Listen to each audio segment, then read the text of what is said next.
What if the very first devil fruit wasn't eaten by Joy Boy, or even by Emu, but by someone the world has completely forgotten? Deep inside Elbaf, there's a massive mural etched into the Atom Tree that tells of an age lost to history. It speaks of a second world, of gods of the sun and earth, and of a forest god who unleashed demons upon mankind. Some believe those demons weren't creatures at all, but the powers we now call devil fruits. The wood of that same Atom Tree built the most legendary ships in history, the Oro Jackson, and later, the Thousand Sunny. But the mural suggests it wasn't just strong wood. It was part of a much older story, where the first devil fruit may have taken form. And if that's true, then the first person to bite into one wasn't remembered as a hero, but erased as a threat. Across the seas, whispers grow about a mother tree, a single ancient source that might have produced every devil fruit. Some point to the Atom Tree and Elbaf. Others argue it's the sunlight tree Eve, whose roots stretch beneath Fishman Island, carrying light from the surface to the ocean depths. If either of these trees truly birthed the fruits, then they weren't random gifts scattered by nature. They were deliberate creations, alive, ancient, and tied to gods that once ruled the world. The Elbaf mural says the forest god sent forth demons. What if those demons weren't creatures, but abilities sealed inside fruit? If so, then the first person to eat one was the first human to wield power that rivaled gods themselves. But that opens a darker question. If someone really was the first, why is their name nowhere in the world's records? The Void Century is filled with shadows, but some of the darkest belong to the world government itself. We know they don't just destroy nations. They erase names, bloodlines, entire legacies. Emu, the hidden sovereign, has shown the terrifying ability to remove people from history as if they never existed. So what if the first devil fruit user wasn't lost to time by chance? What if they were deliberately erased? Imagine someone eating the very first fruit, wielding a power the world had never seen, and threatening the balance of everything. For the rulers of the New Age, that figure couldn't be remembered. Their story couldn't be told. Their name couldn't be spoken. This explains why the first user is never mentioned, not even as a myth. Joy Boy survived in whispers, Toki in prophecy, but the true first eater might have been wiped clean, leaving behind only the mural's cryptic warning, demons sent forth from the forest. But there's one more puzzle, the nature of the fruit itself. Could it have been the Nika fruit, the so-called fruit of freedom, or was it something even more dangerous? Most fans assume the first devil fruit had to be the Hito Hito no Mi model, Nika. It makes sense. Joy Boy wielded it, Luffy inherited it, and its power is tied directly to freedom itself. If any fruit could be the original, it would be this one. But there's a flaw. The Elbaf mural describes events that seem to predate Joy Boy. The second world, the forest god, the demons, it all suggests a time before his legend. That means the Nika fruit might not have been the first at all. It could have been one of many, or even a later creation meant to counter the chaos of the earliest fruits.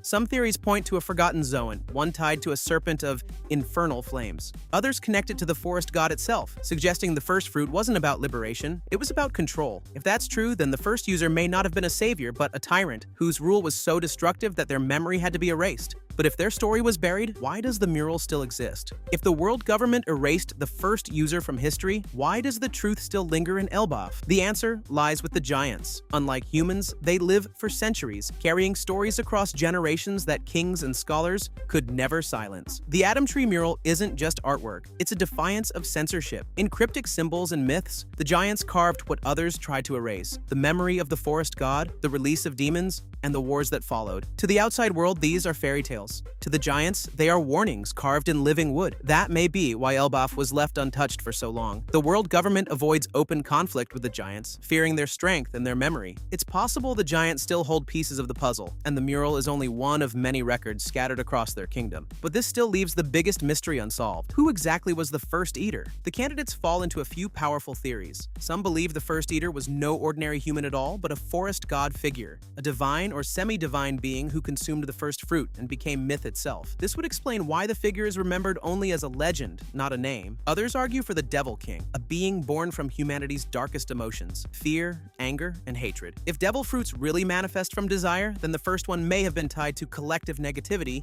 embodied in a single figure. Over time, that figure could have become a symbol rather than a person. Another theory points to the ancient kingdom's scientist. Oda has teased that a certain doctor will appear to explain devil fruits. Some believe the first fruit wasn't discovered, but created. If that's true, then the first eater may have been the scientists themselves, testing their own invention, unleashing a power too dangerous to control. And of course, there's Joy Boy. Some say he wasn't just a successor, but the very first. Maybe Joy Boy's name wasn't passed down. It was rewritten to cover up someone else's. But if Joy Boy wasn't the first, then his role changes completely. He wouldn't be the beginning of the story, only the inheritor of someone else's curse. But there's one candidate almost always overlooked: the giants themselves. The mural in Elbaf doesn't just hint at gods and demons, it ties everything back to the giants. If Devil Fruits truly began with the Adam Tree, then who else would have been closest to them but the giants who lived under its branches? Some fans suggest the first devil fruit wasn't eaten by a human at all, but by a giant. Their bodies could have handled the fruit in ways humans never could, making them the perfect candidates for the earliest experiments in power. Imagine a giant wielding a Zoan or Logia at a time when no one else even understood the concept of abilities. That would explain the level of destruction hinted at in the mural, the kind of devastation only a giant empowered by a fruit could cause. If that first giant became too dangerous, it would give the world government every reason to suppress their memory. And if the giants themselves swore to never speak of it directly, carving only vague warnings into their sacred tree, then the secret would survive only as myth. But this raises a chilling possibility. If the first eater was a giant, then maybe the world government's true fear isn't just devil fruits. Maybe it's Elbaf itself.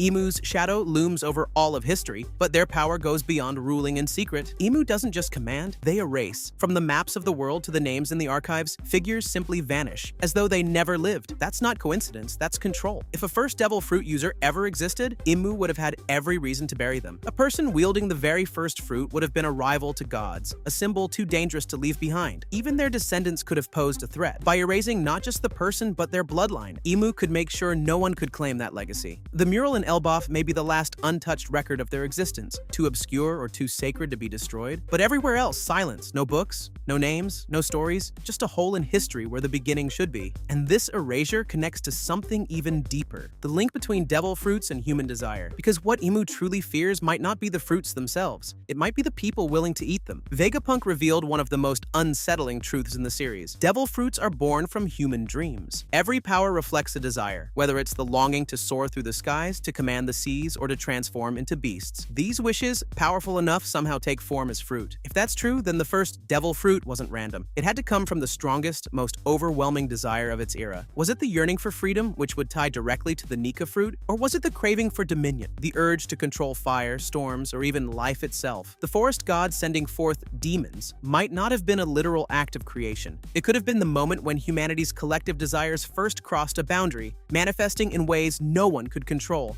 And the first person to eat one of those fruits wasn't just gaining power. They were becoming a living embodiment of humanity's hunger for more. But if every fruit is a reflection of desire, then the first eater wasn't just chosen, they were cursed. Every devil fruit comes with a price: the loss of the sea. For ordinary users, that's a burden, but for the very first, it would have been a shock unlike anything else. Imagine biting into that fruit, feeling impossible power surge through your body, only to discover that the ocean itself, the cradle of all life, rejects you. To the world around them, this figure wouldn't have been a hero. They would have been marked, feared, and perhaps even hated. The sea would not forgive them, and neither would the people who watched them wield a power that defied nature. In that moment, the curse of devil fruits was born, a curse passed down to every user after them. And maybe that's why their story had to be erased. Because the first eater didn't just set history in motion, they became the embodiment of temptation itself. Their choice condemned generations to chase power at the cost of the sea, a mistake humanity would never stop repeating. But the curse alone doesn't explain everything. What happened after they fell? If the first eater truly lived, their end must have been as dramatic as their beginning. The Elbaf mural speaks of wars, of demons unleashed, of gods clashing with mankind. That doesn't sound like peace, it sounds like chaos sparked by a single power too dangerous to exist. One possibility is that the first eater was hunted down, not just by enemies, but by the world itself. Giants, humans, and even early rulers may have united to bring them down, fearing what their power meant for the future. Their defeat would mark the first great tragedy of devil fruits, a power so overwhelming it had to be destroyed. But the real punishment wasn't death, it was obscurity.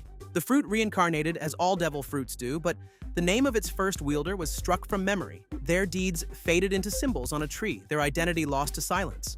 In the end, the first eater didn't just fall, they were erased so completely that only faint shadows remain. And yet their influence never truly disappeared. Because every fruit eaten since then traces back to that first bite. Even if the name of the first eater was buried, their legacy lingers in every corner of the One Piece world. Every pirate who dares to chase power, every Navy soldier enhanced by unnatural abilities, every child born into a world where fruit can change destiny, all of it started with them. The devil fruit reincarnation cycle makes this clear. When one user dies, the fruit's power is reborn elsewhere. That means the ability of the first eater still exists today, hidden in a fruit somewhere in the seas.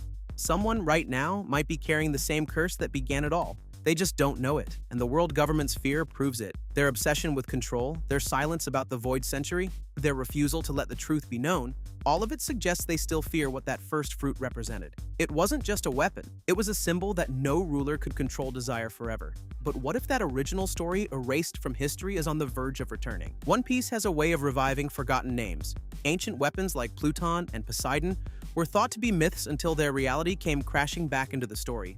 The same could happen with the first Devil Fruit user. The Elbaf arc looms on the horizon, and it may hold the key. If the Giants preserved the mural, what else might they have hidden? Lost texts, oral traditions, or even the grave of the first eater could still exist beneath the Atom Tree. For centuries, the truth has been waiting in silence. Now, with Luffy's awakening as Nika, the time to reveal it may have finally come. And there's one haunting possibility. If Devil Fruits reincarnate endlessly, then someone alive today could be wielding the exact same fruit the first eater once used. History wouldn't just repeat, it would awaken. But if that secret resurfaces, the world government won't be the only ones terrified. The seas themselves may rebel against it. The sea has always been the natural enemy of Devil Fruit users, but what if that hatred goes back to the very beginning? The first eater may have been the spark that turned the ocean itself into a punisher. The moment humanity twisted desire into reality, the sea rejected them, branding every user with the same weakness. That's why the curse is universal. No matter the fruit, no matter the power, the ocean strips it away. It's almost as if the world itself remembers what happened and refuses to forgive. Every drowning user is a reminder of the first eater's choice, a punishment echoing through time. If the sea really is the will of the world, then the battle isn't just between pirates and the government. It's between desire and nature. And the person who first bit into that fruit set both forces on a collision course that still hasn't ended. But there's one last question left unanswered. Was the first eater a villain, or were they something else entirely? The first Devil Fruit user is remembered, if at all, as a threat. A figure erased, condemned, and buried under myths of demons and gods? But what if that judgment was never fair? What if they weren't a tyrant, but a visionary? Consider this. They may have been the first person brave enough to seize the unknown, to eat a fruit no one understood, to endure the curse of the sea, and to wield power that could change the shape of the world. That choice could have been born not from greed, but from hope, a desire to break limits, to create something beyond the reach of ordinary humans. And maybe that's why their story was hidden.